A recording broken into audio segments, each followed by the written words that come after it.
दोस्तों welcome back.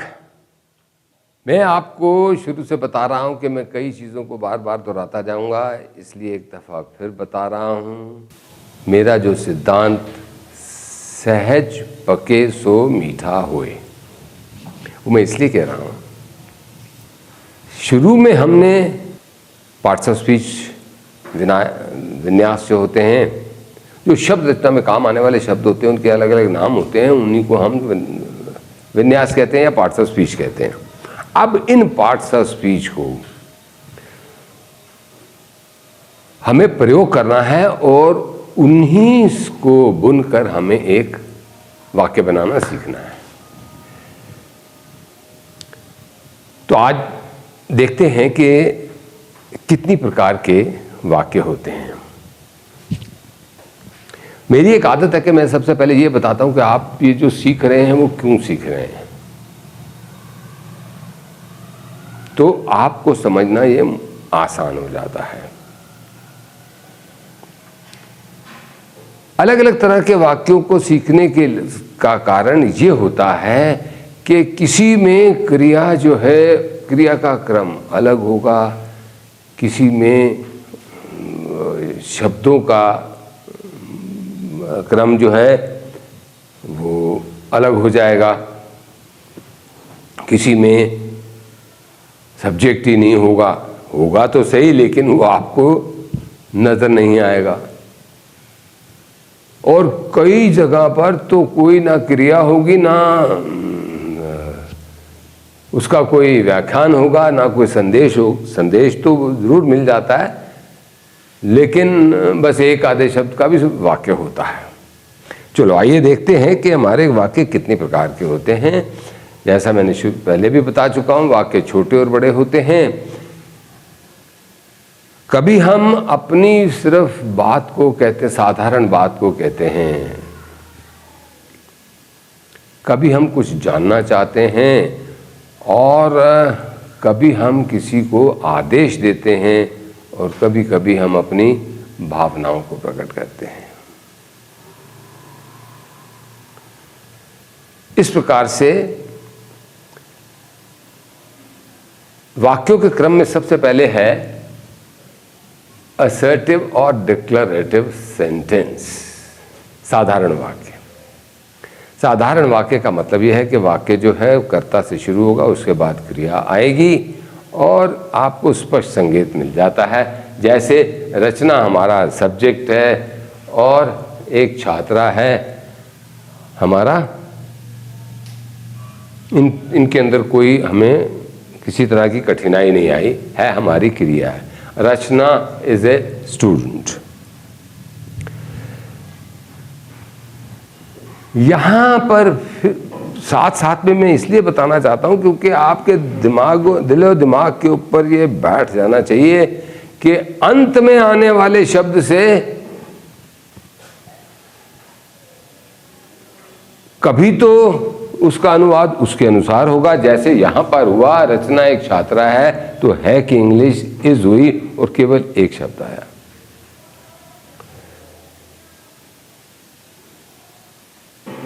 और यदि आपने बोल दिया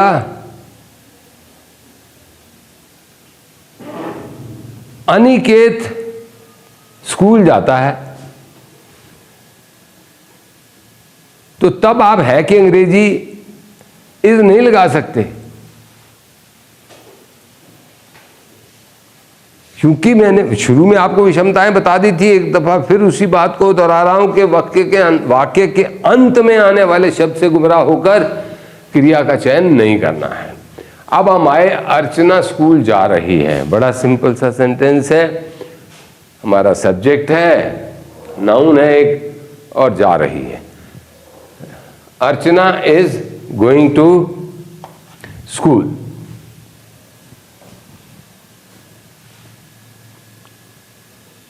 ये भी हमारा सरल वाक्य है, इसमें कोई हमें समस्या नहीं आई।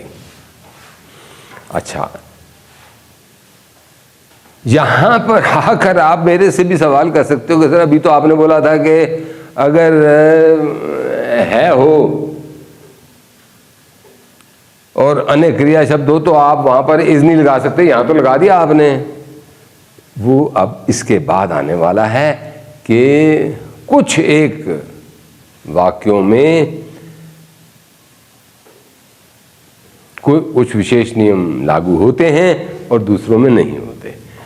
अर्चना स्कूल जा रही है भी हमारा सर्टेन सेंटेंस, कोई प्रॉब्लम नहीं। अब हम आए जब हम कोई कुछ इंफॉर्मेशन चाहते हैं, क्या रचना एक छात्रा है? पहले तो हमने बोला रचना एक छात्रा है, लेकिन अभी आप जब बातचीत करें तो आप जानना चाहते हैं कि ये रचना क्या वो छात्रा है? तो आपने बोला क्या रचना एक छात्रा है। शब्दों का क्रम बदली हो गया, प्रश्नवाचक शब्द जो है वो प्रारंभ में आ गया और अंत में आपने साइन ऑफ इंटरोगेशन लगा दिया। अब आ गया इज रचना ए स्टूडेंट। फिर आपने बोला क्या रचना स्कूल जा रही है? इसके अंदर भी प्रश्नवाचक शब्द जो है वो आपका प्रारंभ में आ गया और आपने बोल दिया is Rachna going to school. अभी हमने दो प्रकार के वाक्यों के बारे में जाना। पहला तो था सरल वाक्य जिसे हम सिंपल या डिक्लेरेटिव वाक्य कहते थे, और दूसरा था जिसमें हम कोई सूचना प्राप्त करना चाहते हैं जिसे हम इंटरोगेटिव कहते हैं। अब तीसरे तरह का जो वाक्य है हमारा, उसे हम कहते हैं एक्सक्लेमेटरी सेंटेंस, अर्थात विस्मय सूचक वाक्य।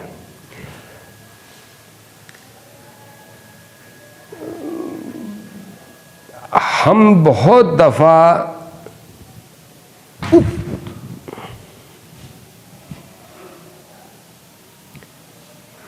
कभी हमारे साथ कुछ ऐसा हो जाता, मैं गया तो चाक उठाने था और साथ में पड़ा था डस्टर, और डस्टर में निकला हुआ पेन मेरी उंगली में छूट गया और मैं एकदम से हैरान हुआ। इसमें भावना प्रकट होती है। इसी प्रकार से और भी बहुत से ऐसे अवसर आते हैं जिसमें अंदर आप अपनी भावनाओं को प्रकट करते हैं। मान लीजिए हमने बोला कितनी मेधावी छात्रा है रचना।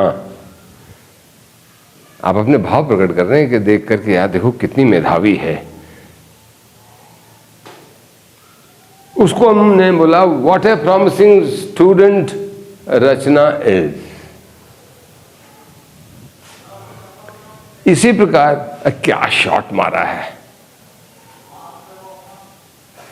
What a shot.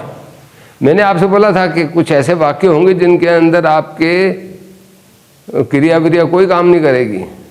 What a shot, ये इसी से आपका जो मीनिंग है, जो अर्थ है, संदेश है, वो मिल गया।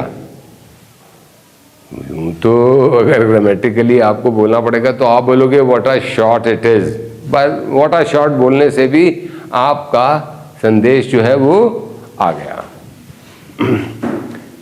उसके बाद आते हैं नेक्स्ट, चौथा जो है वो है इम्पेरेटिव सेंटेंस, यानी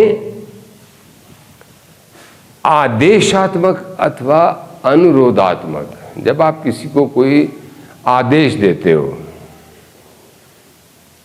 या अनुरोध करते हो, आपने बोला इधर आओ, आप क्या कर रहे हो? आदेश दे रहे हो, कम हियर। इसी प्रकार से आप क्या देते हो? बाहर मत जाओ, डू नॉट गो आउट। अब इसके अंदर आपको एक थोड़ी सी विचित्र बात नजर आ रही होगी कि आपको इस पे सब्जेक्ट नजर नहीं आ रहा। कह तो दिया आपने इधर आओ, लेकिन इसके अंदर हमारा जो सब्जेक्ट है वो लुप्त है। इसे हम डमी सब्जेक्ट कहते हैं, क्योंकि आप असल में तो कहना चाह रहे हो कि तुम इधर आओ, पर आप तुम बोल नहीं रहे हो। वो हमारा कर्ता जो है वो लुप्त अर्थात डमी सब्जेक्ट है। इसी प्रकार बाहर मत जाओ जो आपके सामने है, आपका बच्चा है, शिष्य है, भाई है, बहन है, आप उसको बाहर न जाने के लिए अनुरोध कर रहे हो। इस प्रकार से ये आपको प्रारंभिक जानकारी जो है इन सब की पता होनी चाहिए। और अब आपको धीरे धीरे समझ में आना शुरू हो जाएगा कि हमने जिन पार्ट्स ऑफ स्पीच के बारे में सोचा उनको हम किस तरह से एक वाक्य में पिरोएंगे। वेलकम बैक दोस्तों। आपको बीच बीच में महसूस तो हो रहा होगा कि ये बढ़ो हमको दाएं बाएं लिए जा रहा है, अंग्रेजी सिखाना कब शुरू करेगा। मेरा बस चलता तो मैं पहले दिन से आपको बता देता कि इसको अगर वाक्य के अंत में ऐसा ऐसा आ जाए तो उसके लिए ऐसा ऐसा कर देना, ताहे तीहे तीहे आए तो ऐसे आई एस लगा के पहली फॉर्म लगा के कर देना, रहा रही है। लेकिन मेरा अनुभव ये कहता है कि जब तक आपको एक वाक्य रचना के सभी पहलुओं का पता ना हो तो आपको उसके नियमों को समझने में कठिनाई आती है। जैसे अभी हमने देखा पहले कि टाइप्स ऑफ सेंटेंसेस, उसमें हमने बोला एक सरल वाक्य होता है, एक इंटरोगेटिव होता है, मतलब प्रश्नवाचक होता है, और फिर कोई विस्मयादि हैरान करने वाला होता है, और किसी में आप अपनी भावनाओं को प्रकट करते हैं और किसी में आदेश देते हैं। अब एक और पहलू से वाक्यों का विभाजन होता है, तो वो 3 होते हैं। उनमें सबसे पहले तो जो हमारा सिंपल सेंटेंस था पहले की तरह, द बॉयज आर स्टडिंग,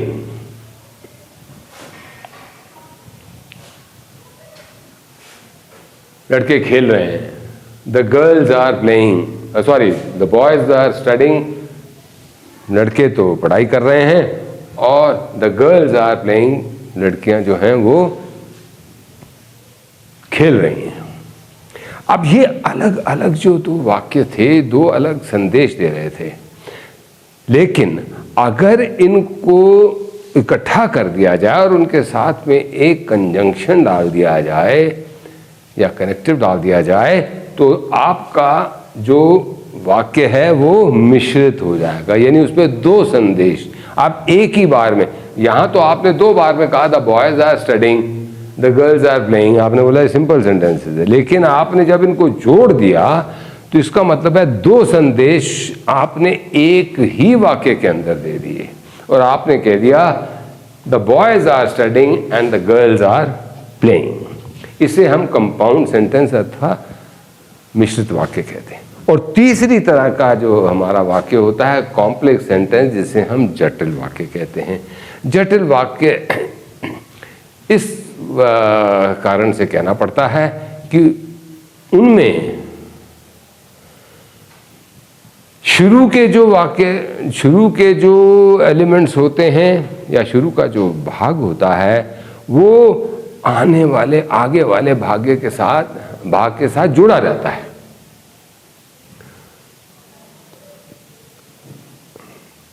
देखिए, हमने बोला लता ने कहा कि वो आएगी। अब लता ने कहा तो एक हमारा उपवाक्य हो गया, और जब हमने बोला कि दैट शी वुड कम, वो आएगी। इसी प्रकार से ही वॉज सैड, वो दुखी था, और फिर एक कंजंक्शन लगा के आपने when he receive the news, जब उसको समाचार मिला तो वो काफी दुखी था। यहां आकर मैं एक दफा फिर आपको चेतावनी देना चाहता हूं कि ये जो कुछ मैंने अभी तक आपको बताया है वाक्यों के बारे में, वो सिर्फ इसलिए बताया है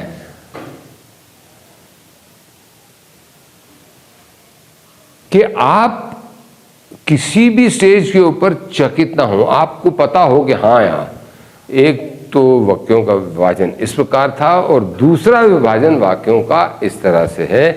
आने वाले समय के अंदर इनके बारे में मैं काफ़ी आपको विस्तृत रूप से समझाऊंगा।